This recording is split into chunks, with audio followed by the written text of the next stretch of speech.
Matthew 14. About this time, Herod the ruler heard the news about Jesus and told his officials, "This is John the Baptist. He has come back from death, and that's why he has the power to work these miracles." Herod had earlier arrested John and had him chained and put in prison. He did this because John had told him, "It isn't right for you to take Herodias, the wife of your brother Philip." Herod wanted to kill John, but the people thought John was a prophet, and Herod was afraid of what they might do. When Herod's birthday came, the daughter of Herodias danced for the guests. She pleased Herod so much that he swore to give her whatever she wanted. But the girl's mother told her to say, "Here on a platter, I want the head of John the Baptist." The king was sorry for what he had said, but he did not want to break the promise he had made in front of his guests. So he ordered a guard to go to the prison and cut off John's head. It was taken on a platter to the girl, and she gave it to her mother. John's followers took his body and buried it. Then they told Jesus what had happened. After Jesus heard about John, he crossed Lake Galilee to go to some place where he could be alone. But the crowds found out and followed him on foot from the towns. When Jesus got out of the boat, he saw the large crowd. He felt sorry for them and healed everyone who was sick. That evening, the disciples came to Jesus and said, "This place is like a desert, and it is already late. Let the crowds leave so they can go to the villages and buy some food." Jesus replied, "They don't have to leave. Why don't you give them something to eat?" But they said, "We have only 5 small loaves of bread and 2 fish." Jesus asked his disciples to bring the food to him, and he told the crowd to sit down on the grass.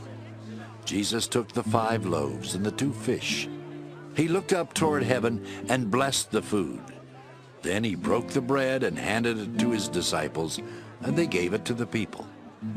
After everyone had eaten all they wanted, Jesus' disciples picked up 12 large baskets of leftovers.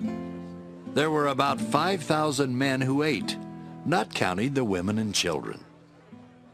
Right away, Jesus made his disciples get into a boat and start back across the lake. But he stayed until he had sent the crowds away. Then he went up on a mountain where he could be alone and pray. Later that evening, he was still there.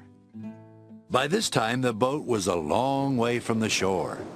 It was going against the wind and was being tossed around by the waves. A little while before morning, Jesus came walking on the water toward his disciples. When they saw him, they thought he was a ghost. They were terrified and started screaming. At once Jesus said to them, "Don't worry.